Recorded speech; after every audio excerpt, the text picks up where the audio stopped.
Well, of course, the big event of next year is going to be the London Olympics. And one of the people who is tipped for a medal and possibly tipped for, the ultimate medal if things go well, is Lewis Smith, who is a gymnast in the British gymnastics team. Lewis, looking through some of the interviews that you've done about the upcoming Olympics, one of the astonishing things is how much damage gymnastics has done to you. There isn't a bit of you that isn't broken. Yeah, well, I think we kind of knew that when we was getting involved, how much gymnastics was going to take its toll on our body. But it doesn't seem like the kind of sport where you would get that injured. It's not like rugby where there's a load of impact.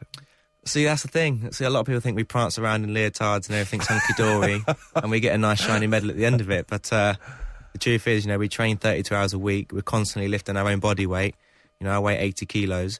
When we swing around a bar, when we're at the bottom of that high bar, it's 5 times our own body weight.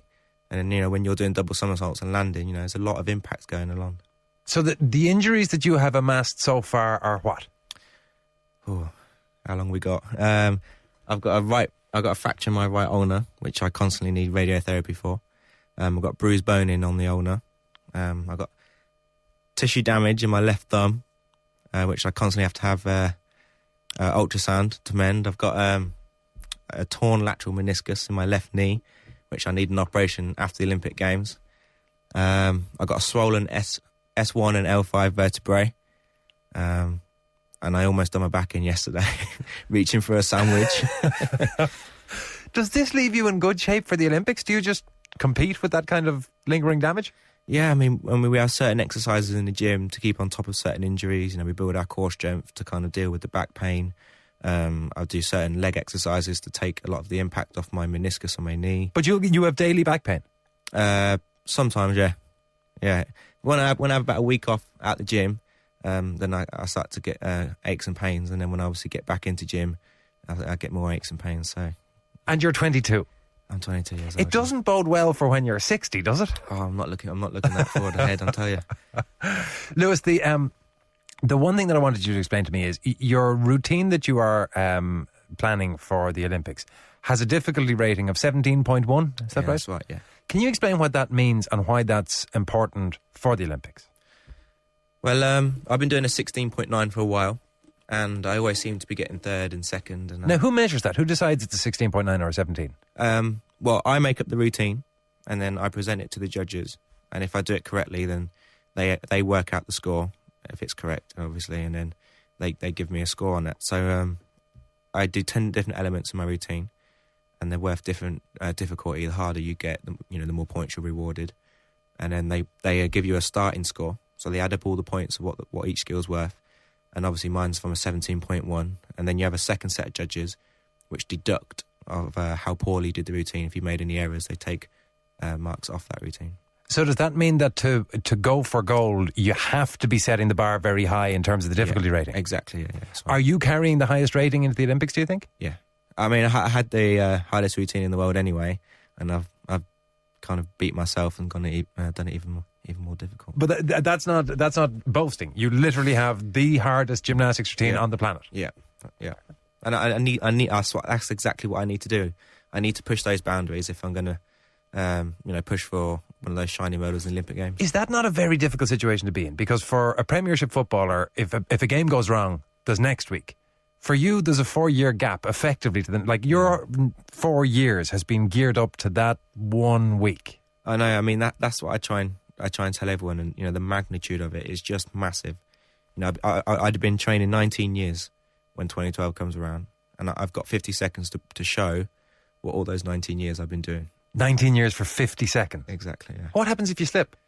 And then I'm going to bury my head in my knees and cry. For the next 19 years, or is there an end to it? But it's some amount of pressure to put on one day. I mean, I know this isn't helping ask you that question, but it has to be tough. It is tough. I mean, I went to Beijing. I managed to do it there. Slightly less expectation and pressure, but, I'm used to it now, and I've kind of got a taste for what it's going to be like. And, hopefully I can just kind of get myself together, get my head in the right place, and deal with those sorts of pressures and expectations and deliver the goods in London. You said you've been training for 19 years. You're now 22. I've been training for 18 at the minute now. When 2012 comes around, it'll be 19. So you started when you were 4? Yeah, that's right, yeah. How do you get into gymnastics at 4? Very hyperactive. Mum's single parent, and I was constantly running riot. So I think she wanted to kind of wear my energy down a bit. So she took me to all the different things: basketball, football, hockey, boxing, kickboxing, and gymnastics. And gymnastics was always the one that kind of captured me. There was so much to do. The other sports, not to take anything away from them, but they were a bit boring. There wasn't much adrenaline involved.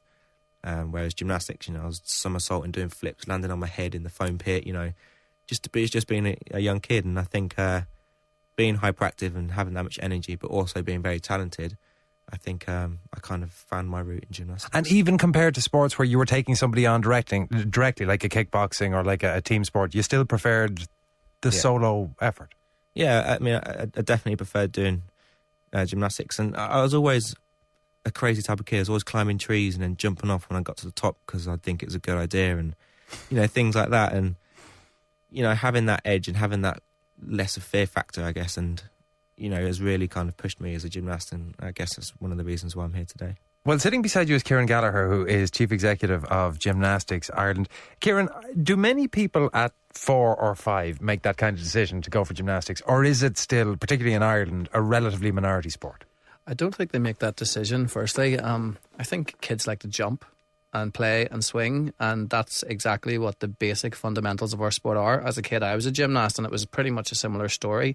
Hyperactive, swinging on trees, and I think maybe it wasn't 4 years old, it was maybe 5 or 6, but my mother did the exact same thing with me for the exact same reasons. And did you do the same thing of trying other sports and deciding gymnastics was the way to go? Yeah, I did. I was cross-country running, played a little bit of football as well, but similarly, a similar story to me. I always just loved the thrill of gymnastics. There's nothing better than the feeling of being able to fly, so to speak, and there's so many times when you're doing our sport in different pieces of apparatus that is the feeling, and constant adrenaline. And there's constantly, as Lewis says, there's something different, something new. There's various pieces of apparatus. So, while, once you get to the top level, there's an element of repetitiveness in all sport. I think, within gymnastics, there's enough, as I say, to even at that level when you're training, like of what Lewis is training 32 hours a week, that there's still something, a bit of a variety. Why then don't we see more people going into gymnastics, or is it increasing? Well, I suppose this is where I'd start. It's one of the world's biggest sports. 200 million viewers a year, World Championships. It's enormous worldwide. In Germany, second biggest sport next to football. In the States, your gymnasts would be kind of maybe C-list celebrities if you want to go to that kind of level. In Ireland, basically, the situation has been that we have had a dedicated kind of volunteer-based organisation up until 2006, and that's one of while the volunteers were great and were obviously, progressing their sport, it was a very closed-ill community. What we've done now is the 2006 new kind of board at the organisation, invited myself in, and over the last 4 years we've been keeping our heads in behind the scenes to build basically an organisation that can drive the sport forward. While we've been doing that, we've actually doubled our membership to become one of the largest Olympic sports in the country, similar size to Swim Ireland by kind of comparison. But for us today, we just launched our new brand, Gymnastics Ireland, gymnasticsireland.com if anybody's interested.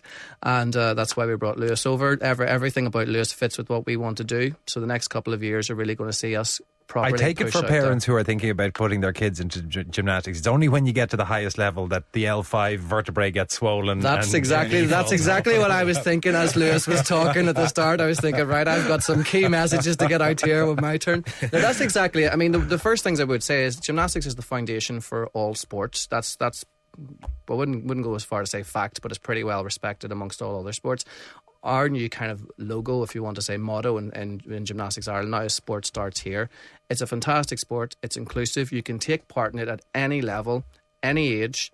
There's just so much variety. And yes, if you do go to the very top end of the sport, it does, it becomes, I suppose, less of a hobby and more of a vocation, especially when it's like Lewis, it's his life. And no matter what sports star you are, when you get to that level, the repetitiveness will take a toll on the body. On the topic of repetitiveness, I saw, Lewis, somewhere that you had done a calculation on how many rounds you had done over your life on the pommel horse.